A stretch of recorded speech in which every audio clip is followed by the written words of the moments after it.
ಬೀದರ್ ಜಿಲ್ಲೆಯಲ್ಲಿ ಜಲತಾಂಡವಕ್ಕೆ ಜನ ಕಂಗಾಲಾಗಿದ್ದಾರೆ.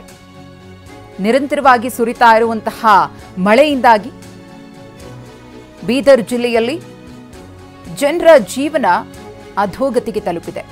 ಖಾತಗಾಮ ಬಳಿ ರಸ್ತೆ ಮೇಲೆ ನೀರು ಹರಿತಾ ಇದೆ. ಠಾಣಾ ಕುಸನೂರು ಹಾಗೂ ಸಂಗಮ ಸಂಪರ್ಕ ಕಡಿತಗೊಂಡಿದೆ. ಅಪಾಯವನ್ನು ಲೆಕ್ಕಿಸದೆ ರಸ್ತೆಯ ಮೇಲೆ ಜನ ಸಂಚಾರವನ್ನ ಮಾಡ್ತಿದ್ದಾರೆ. ಒಂದು ಚೂರು ಯಾಮಾರಿದ್ರೂ ಕೂಡ ಜನರ ಜೀವಕ್ಕೆ ಕುತ್ತು ಬರುವುದು ಪಕ್ಕ. ಗಮನಿಸ್ತಾ ಇದ್ದೀರಿ ಯಾವ ರೀತಿಯಾಗಿ ರಸ್ತೆಯಲ್ಲಿ ನೀರು ನಿಂತಿದೆ ಅಂತ ಹೇಳಿ.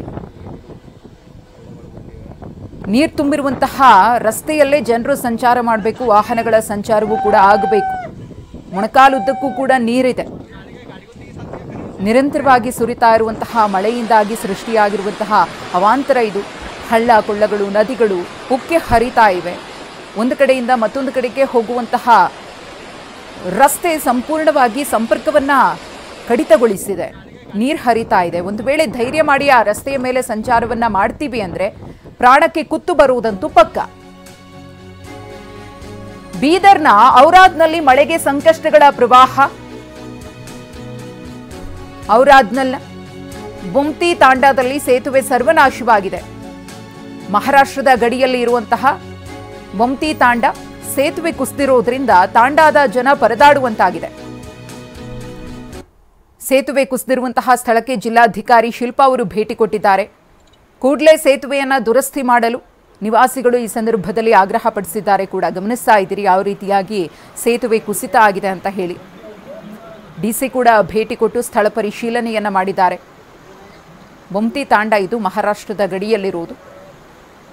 ಜನರಿಗೆ ಇದೀಗ ಒಂದು ಕಡೆಯಿಂದ ಮತ್ತೊಂದು ಕಡೆಗೆ ಹೋಗೋದಕ್ಕಾಗೋದಿಲ್ಲ. ಸಂಪರ್ಕವೇ ಸಂಪೂರ್ಣವಾಗಿ ಕಡಿತಗೊಂಡಿದೆ. ಅಕ್ಕಪಕ್ಕ ಒಂಚೂರು ಜಾಗ ಇದೆ, ಅಲ್ಲಾದರೂ ಹೋಗೋಣ ಅಂದರೆ ಅದು ಕೂಡ ಯಾವಾಗ ಕುಸಿಯುತ್ತೆ ಅನ್ನೋದನ್ನು ಊಹೆ ಮಾಡೋದಕ್ಕೂ ಕೂಡ ಸಾಧ್ಯ ಇಲ್ಲ. ಆದಷ್ಟು ಬೇಗ ಇದರ ದುರಸ್ತಿ ಕಾರ್ಯ ಆಗಬೇಕು ಅಂತ ಹೇಳಿ ಜನ ಆಗ್ರಹ ಪಡಿಸಿದ್ದಾರೆ. ಬರೀ ಇದೊಂದೇ ಸಮಸ್ಯೆ ಅಲ್ಲ, ಸಾಕಷ್ಟು ರೀತಿಯ ಅವಾಂತರಗಳನ್ನು ಮಳೆಯಿಂದಾಗಿ ಜನ ಎದುರಿಸುತ್ತಿದ್ದಾರೆ. ಬೀದರ್ನಲ್ಲಿ ಮಾಂಜ್ರಾ ನದಿಯ ಆರ್ಭಟಕ್ಕೆ ಕೋಲಾಹಲವೇ ಸೃಷ್ಟಿಯಾಗಿದೆ. ಮಹಾರಾಷ್ಟ್ರದ ಧನೇಗಾಂವ್ ಡ್ಯಾಂನಿಂದ ನೀರನ್ನು ಬಿಡುಗಡೆ ಮಾಡಲಾಗಿದೆ. ಅಪಾಯದ ಮಟ್ಟವನ್ನ ಮೀರಿ ಮಾಂಜ್ರಾ ನದಿ ಹರಿತಾ ಇದೆ. ಯರನಹಳ್ಳಿ, ಇಸ್ಲಾಂಪುರ, ಕೌಠಾ ಗ್ರಾಮದ ಸಂಪರ್ಕ ಕಡಿತಗೊಂಡಿದೆ. ನದಿ ಪಾತ್ರದಲ್ಲಿರುವಂತಹ ಹಲವು ಗ್ರಾಮಗಳಿಗೆ ಇದೀಗ ಪ್ರವಾಹದ ಭೀತಿ ಎದುರಾಗಿದೆ, ಮುಳುಗಡೆಯ ಭೀತಿ ಎದುರಾಗಿದೆ. ಜಮೀನಿಗೆ ನೀರು ನುಗ್ಗಿ ಅಪಾರ ಪ್ರಮಾಣದ ಬೆಳೆ ಕೂಡ ನಾಶವಾಗಿದೆ. ಈ ಕುರಿತು ನಮ್ಮ ಪ್ರತಿನಿಧಿ ಸುರೇಶ್ ಒಂದು ಪ್ರತ್ಯಕ್ಷ ವರದಿ ಕೊಟ್ಟಿದ್ದಾರೆ, ನೋಡೋಣ. ಮಹಾರಾಷ್ಟ್ರದಲ್ಲಿ ನಿರಂತರವಾಗಿ ಕಳೆದೊಂದು ವಾರದಿಂದ ಇಲ್ಲಿ ಮಳೆ ಆಗ್ತಾ ಇರತಕ್ಕಂಥದ್ದು. ಹೀಗಾಗಿ ಮಹಾರಾಷ್ಟ್ರದ ಒಂದು ಅತಿ ದೊಡ್ಡ ಜಲಾಶಯ ಆಗಿರ್ತಕ್ಕಂಥ ಧನೇಗಾಂವ್ ಡ್ಯಾಮ್ ಅನ್ನು ಸಂಪೂರ್ಣವಾಗಿ ಭರ್ತಿಯಾಗಿದೆ. ಹೀಗಾಗಿ ನಿನ್ನೆ ರಾತ್ರಿಯಿಂದನೂ ಕೂಡ ಸುಮಾರು 1200 ಕ್ಯೂಸೆಕ್ಸ್ ನೀರನ್ನು ಮಾಂಜ್ರಾ ನದಿಗೆ ಬಿಡ್ತಾ ಇದ್ದಾರೆ. ಹೀಗಾಗಿ ಬೀದರ್ ಜಿಲ್ಲೆಯಲ್ಲಿ ಕೂಡ ಮಾಂಜ್ರಾ ನದಿಯ ಅಪಾಯ ಮಟ್ಟ ಮೀರಿಯಲ್ಲಿ ಹರಿತಾ ಇರತಕ್ಕಂಥದ್ದು. ಸದ್ಯ ನಾವು ಬೀದರ್ ತಾಲೂಕಿನ ಯರನಹಳ್ಳಿ ಗ್ರಾಮದ ಬಳಿ ಇರತಕ್ಕಂಥದ್ದು. ಯರನಹಳ್ಳಿ ಮತ್ತು ಕೌಠಾ ಗ್ರಾಮದ ಬಳಿ ಇರತಕ್ಕಂಥ ಏನು ಸೇತುವೆ ಸಂಪೂರ್ಣವಾಗಿ ಮುಳುಗಡೆ ಆಗಿರ್ತಕ್ಕಂಥದ್ದು. ಇಲ್ಲೇನು ಯರನಹಳ್ಳಿ ಮತ್ತು ಕೌಠಾ ಗ್ರಾಮಕ್ಕೆ ಹೋಗುವಂಥ ಸಂಪರ್ಕ ಕೂಡ ಸಂಪೂರ್ಣವಾಗಿ ಕಡಿತ ಆಗಿರ್ತಕ್ಕಂಥದ್ದು. ಯಾಕೆಂದ್ರೆ ಪ್ರತಿನಿತ್ಯನೂ ಕೂಡ ನೂರಾರು ಸಂಖ್ಯೆಯಲ್ಲಿ ರೈತರು, ಜನರು ಕೂಡ ಇಲ್ಲಿ ಹೋಗ್ತಾ ಇದ್ರು. ಆದರೆ ಈಗ ಸಂಪೂರ್ಣವಾಗಿ ಸೇತುವೆ ಮುಳುಗಡೆ ಆಗಿರೋದ್ರಿಂದ ಯಾರೂ ಕೂಡ ಇಲ್ಲಿ ಹೋಗ್ತಾ ಇಲ್ಲ. ಯಾಕಂದ್ರೆ ಈಗ ಯರನಹಳ್ಳಿಯಿಂದ ಏನು ಕೌಟಾಗೆ ಹೋಗುವಂಥ ಜನರು ಈ ಕಡೆ ಸುತ್ತುವರಿದು ಸುಮಾರು 15 ಕಿಲೋಮೀಟರ್ ಸುತ್ತುವರಿದು ಈಗ ಯರನಹಳ್ಳಿ ಗ್ರಾಮಕ್ಕೆ ಹೋಗುವಂಥ ಪರಿಸ್ಥಿತಿನೂ ಕೂಡ ಈಗ ನಿರ್ಮಾಣ ಆಗಿರ್ತಕ್ಕಂಥದ್ದು. ಅದ್ರ ಜೊತೆಗೇನು ಕೂಡ ಮಾಂಜ್ರಾ ನದಿಯನ್ನು ಅಪಾಯ ಮಟ್ಟ ಮೀರಿ ಹರಿತಾ ಇದೆ. ಹೀಗಾಗಿ ನದಿಯ ಪಕ್ಕದಲ್ಲಿರ್ತಕ್ಕಂಥ ಬೆಳೆಗಳು ಕೂಡ ಈಗ ಸಂಪೂರ್ಣವಾಗಿ ಮುಳುಗಡೆ ಆಗಿರ್ತಕ್ಕಂಥದ್ದು. ಯಾಕಂದ್ರೆ ಇಲ್ಲಿನ ಪ್ರಮುಖ ಬೆಳೆ ಆಗಿರ್ತಕ್ಕಂಥ ಕಬ್ಬು ಇರ್ಬೋದು, ಸೋಯಾಬೀನ್, ಉದ್ದು, ಹೆಸರು ಇವೆಲ್ಲ ಕೂಡ ಸಂಪೂರ್ಣವಾಗಿ ನೀರಿನಲ್ಲಿ ಮುಳುಗಡೆ ಆಗಿರ್ತಕ್ಕಂಥದ್ದು. ಅದರಲ್ಲೂ ವಿಶೇಷವಾಗಿ ಈಗಾಗಲೇ ಹೆಸರು ಬೇಳೆನೂ ಕೂಡ ಈಗಾಗಲೇ ಕಟಾವಿಗೆ ಬಂದಿದೆ. ಅದು ಎಲ್ಲವನ್ನೂ ಕೂಡ ಈಗ ಸಂಪೂರ್ಣವಾಗಿ ಮುಳುಗಾಗಿ ರೈತರಿಗೂ ಕೂಡ ಸಾಕಷ್ಟೊಂದು ಸಮಸ್ಯೆನೂ ಕೂಡ ತಂದೊಡ್ಡಿರ್ತಕ್ಕಂಥದ್ದು. ಯಾಕೆಂದ್ರೆ ಇನ್ನೊಂದು ವಾರದಲ್ಲಿ ಅವರ ಹೆಸರು ಬೇಳೆನ ಕಟಾವಿಗೆ ಬರ್ತಾ ಇತ್ತು. ಈಗ ಬೆಳೆ ಎಲ್ಲ ಸಂಪೂರ್ಣವಾಗಿ ಮುಳುಗಡೆ ಆಗಿರೋದ್ರಿಂದಾಗಿ ರೈತರಿಗೂ ಕೂಡ ಆತಂಕ ಈಗ ಸೃಷ್ಟಿಯಾಗಿರ್ತಕ್ಕಂಥದ್ದು. ಯಾಕೆಂದ್ರೆ ಸಾಲ ಸೋಲ ಮಾಡಿ ಅವರೇನು ಈ ಬೆಳೆಯನ್ನು ಬಿತ್ತಿದ್ರು, ಇನ್ನೊಂದು ವಾರದಲ್ಲಿ ಕಟಾವು ಮಾಡಿ ಅದರಿಂದ ಬಂದಂಥ ಹಣದಿಂದ ತಮ್ಮ ಸಾಲನ ಅಲ್ಲಿ ಮಾಡಿದಂಥ ಸಾಲನ ಬಗೆಹರಿಸಿ ತಾವು ತಮ್ಮ ಬದುಕಿನ ಬಂಡಿನ ಸಾಗಿಸಬೇಕು ಅನ್ನೋ ಸಾಕಷ್ಟು ಒಂದು ಪ್ರಯತ್ನ ಮಾಡ್ತಾ ಇದ್ರು. ಆದರೆ ಈಗ ಮಳೆ ಆಗಿರೋದ್ರಾಗಿ ಮಾಂಜ್ರಾ ನದಿಯಿಂದ ಸುಮಾರು ಒಂದು 10 ರಿಂದ 20 ಹಳ್ಳಿಗಳು ಬರ್ತವೆ. ಸುಮಾರು 100 ಎಕರೆ ಬೆಳೆನೂ ಕೂಡ ಇಲ್ಲಿ ಸಂಪೂರ್ಣವಾಗಿ ಮುಳುಗಡೆ ಆಗಿರ್ತಕ್ಕಂಥದ್ದು. ಹೀಗಾಗಿ ಮುಂದೆ ಏನೋ ಚಿಂತನೆಗಳು ಇಲ್ಲಿ ರೈತರನ್ನ ಕಾಡ್ತಾ ಇರ್ತಕ್ಕಂಥದ್ದು. ಕ್ಯಾಮ್ರಾಮನ್ ಕೃಷ್ಣ ಜೊತೆ ಸುರೇಶ್ ನಾಯಕ್, TV9 ಬೀದರ್. ಇನ್ನು ಮಹಾರಾಷ್ಟ್ರದಲ್ಲಿ ಧಾರಾಕಾರ ಮಳೆಯಾಗ್ತಾ ಇದ್ದು ಕಾರಂಜಾ ಡ್ಯಾಂ ಭರ್ತಿಯಾಗಿದೆ.